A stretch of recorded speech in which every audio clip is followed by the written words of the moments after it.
ಜನಸಂಖ್ಯೆ ಆಧಾರದ ಮೇಲೆ ಸಮುದಾಯ ಆರೋಗ್ಯ ಕೇಂದ್ರ ಮತ್ತು ಪ್ರಾಥಮಿಕ ಆರೋಗ್ಯ ಕೇಂದ್ರಗಳನ್ನು ವಿಲೀನಗೊಳಿಸಿ ಮುಚ್ಚುವ ಸರ್ಕಾರದ ನಿರ್ಧಾರ ಹಿಂದೆ ತೆಗೆದುಕೊಳ್ಳುವಂತೆ ಬ್ರಹ್ಮಾವರ ಪರಿಸರದ ಅನೇಕ ಸಂಘ ಸಂಸ್ಥೆ ಮತ್ತು ಜನಪ್ರತಿನಿಧಿಗಳ ಮುಖಂಡರು ಸಮುದಾಯ ಆರೋಗ್ಯ ಕೇಂದ್ರದಲ್ಲಿ ಸಭೆ ನಡೆಸಿದರು. ಉಡುಪಿ ಶಾಸಕ ಯಶ್ಪಾಲ್ ಸುವರ್ಣ ಮತ್ತು ಉಡುಪಿ ಜಿಲ್ಲಾ ವೈದ್ಯಾಧಿಕಾರಿ ಬಸವರಾಜ ಹುಬ್ಬಳ್ಳಿಯವರ ಸಮ್ಮುಖದಲ್ಲಿ ತುರ್ತು ಸಭೆಯನ್ನ ನಡೆಸಿದ್ರು. ಈ ಸಂದರ್ಭದಲ್ಲಿ ಉಡುಪಿ ಶಾಸಕ ಯಶ್ಪಾಲ್ ಸುವರ್ಣ ಅವರು ಮಾತನಾಡಿ, ಉಡುಪಿ ಜಿಲ್ಲೆಯಲ್ಲಿ ಶಿಕ್ಷಣ ಮತ್ತು ಆರೋಗ್ಯದ ವಿಷಯದಲ್ಲಿ ಇಲ್ಲಿನ ಜನರು ಮತ್ತು ಹೊರ ರಾಜ್ಯದ ಹೊರ ಜಿಲ್ಲೆಯ ಅನೇಕ ಜನರು ಸರ್ಕಾರಿ ಆಸ್ಪತ್ರೆಯ ಸೇವೆಯನ್ನ ಪಡೆಯುತ್ತಾರೆ. ತಾಲೂಕು ಕೇಂದ್ರವಾಗಿ ದಶಕಗಳೇ ಕಳೆದರೂ ತಾಲೂಕು ಆಸ್ಪತ್ರೆ ಬೇಡಿಕೆ ಇರುವಾಗ ಬ್ರಹ್ಮಾವರದಲ್ಲಿ ಸಮುದಾಯ ಆರೋಗ್ಯ ಕೇಂದ್ರ ಉತ್ತಮ ವೈದ್ಯಕೀಯ ಸೇವೆಯನ್ನ ಸಾರ್ವಜನಿಕರು ಪಡೆಯುತ್ತಿರುವುದಕ್ಕೆ ತೊಂದರೆಯಾಗದಂತೆ ಯಥಾಸ್ಥಿತಿಯಲ್ಲಿ ಮುಂದುವರಿಯುವಂತೆ ಸರ್ಕಾರಕ್ಕೆ ಮನವಿ ಮಾಡುತ್ತೇನೆ ಎಂದು ಹೇಳಿದರು. ವಿದ್ಯಾರ್ಥಿಗಳು ನಮ್ಮ ಜಿಲ್ಲೆಯಲ್ಲಿ ಇಷ್ಟು ಹಾಸ್ಟೆಲ್ ಉಂಟು.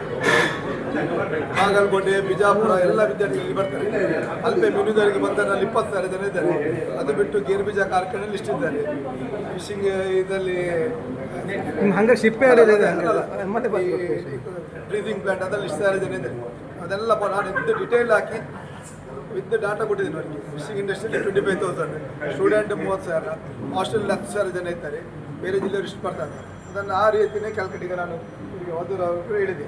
ಅದೇ ರೀತಿ ಯಾಕಂದರೆ ಪಾಪ್ಯುಲೇಷನ್ ಬೇಕಾದ್ರೆ ನಾವು ಮಾಡಿದರೆ ನಾವು ಫುಲ್ ಇಷ್ಟ ಆಗ್ತದೆ. ಯಾಕಂದರೆ ಬೇರೆ ಜಿಲ್ಲೆದು ಗೊತ್ತಿಲ್ಲ, ನಮ್ಮ ಜಿಲ್ಲೆ ಈಗ ದಿನಕ್ಕೆ 10,000 ಜನ ಕೃಷ್ಣ ಮಠಕ್ಕೆ ಬರ್ತಿದ್ದಾರೆ. ಈಗ ನಮ್ಮ ರೋಡ್ ಇರೋದು ಡಿಸೈನ್ ಮಾಡಿದ್ದು ವ್ಯತ್ಯಾಸ ಉಂಟು. ಅದರಿಂದ ನಾವು ಅಡ್ಜಸ್ಟ್ ಮಾಡಬೇಕು, ಏನಾದರೂ ಮಾಡಬೇಕು. ಸಾಮಾಜಿಕ ಮುಖಂಡ ಬೀರ್ತಿ ರಾಜೇಶ್ ಶೆಟ್ಟಿಯವರು ಮಾತನಾಡಿ, ಯಥಾಸ್ಥಿತಿಯನ್ನ ಕಾಪಾಡದಿದ್ದರೆ ಸಾರ್ವಜನಿಕವಾಗಿ ಪ್ರತಿಭಟನೆ ನಡೆಸಲಾಗುವುದು ಎಂದು ಹೇಳಿದರು. MBBS ಅಥವಾ MBBS ವೈದ್ಯರನ್ನ ಹಾಕುವಂತ ವ್ಯವಸ್ಥೆ ನಡೀತಾ ಇದೆ ಅಂತ ಹೇಳಿ ಕಾರಣ ಏನು ಕೇಳಿದ್ರೆ, ಅದರಲ್ಲಿ ನಮಗೆ ಬೇಕಾದಂಥ ವ್ಯವಸ್ಥೆ, ಬೇಕಾದಷ್ಟು ಲಾಭ ಬರ್ತಾ ಇಲ್ಲ ಅಥವಾ ಬೇಕಾದಷ್ಟು ಪೇಷಂಟ್ ಬರ್ತಾ ಇಲ್ಲ ಅನ್ನುವಂಥ ಕಾರಣವನ್ನು ಕೊಡ್ತಾ ಇದ್ದಾರೆ. ಇದು ಯಾವುದೇ ಖಾಸಗಿ ವ್ಯವಸ್ಥೆ ಇಲ್ಲ. ಲಾಭ ಅಥವಾ ಇಷ್ಟೇ ಪೇಷಂಟ್ ಬರಬೇಕು ಅನ್ನುವಂಥ ವ್ಯವಸ್ಥೆಯನ್ನು ಮಾಡಲಿಕ್ಕೆ ಇದು ಖಾಸಗಿ ವ್ಯವಸ್ಥೆ ಅಲ್ಲ. ಇದು ಸರ್ಕಾರದಿಂದ ಬರುವಂಥ ಒಂದು ಸೇವೆ. ಈ ಸೇವೆಯನ್ನು ಯಾವುದೇ ಕಾರಣಕ್ಕೂ ನಿಲ್ಲಿಸಲಿಕ್ಕೆ ಸಾಧ್ಯ ಇಲ್ಲ. ಯಾಕಂತ ಹೇಳಿದರೆ ಬಹಳಷ್ಟು ಜನರು ಇದರ ಲಾಭವನ್ನು ಪಡಿತಾ ಇದ್ದಾರೆ. ಬಹಳಷ್ಟು ಹೊರ ರಾಜ್ಯದ ಹೊರ ಜಿಲ್ಲೆಯ ಜನರು ಇಲ್ಲಿ ಸಾವಿರಾರು ಜನ ಬೆಳಿಗ್ಗೆ ಇಲ್ಲಿ ತನ್ನ ವೈದ್ಯರ ಹತ್ರ ಸೇವೆಯನ್ನು ಪಡ್ಕೊಳ್ತಾ ಇದ್ದಾರೆ. ಇಂಥ ಒಂದು ಅಭಿವೃದ್ಧಿ ಹೊಂದುತ್ತಾ ಇರುವಂಥ ಬ್ರಹ್ಮಾವರದಲ್ಲಿ ಈ ಒಂದು ವ್ಯವಹಾರಗಳು ಕಡಿಮೆ ಇದೆ ನಮಗೆ ಅನ್ನುವಂಥ ಕಾರಣವನ್ನು ನೀಡಿ ವೈದ್ಯಾಧಿಕಾರಿಗಳನ್ನು ಎತ್ತಂಗಡಿ ಮಾಡುವಂಥದ್ದು ಬಹಳ ಅನ್ಯಾಯದ ವಿಚಾರ.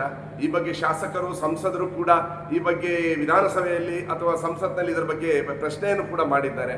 ವೈದ್ಯಾಧಿಕಾರಿಗಳಾದ doctor Ajit, doctor Dikshita, doctor Mahabala, doctor Mahesh Aithal, doctor Vasudev ಉಪಸ್ಥಿತರಿದ್ದರು. Bureau report, V4 news, Brahmavar.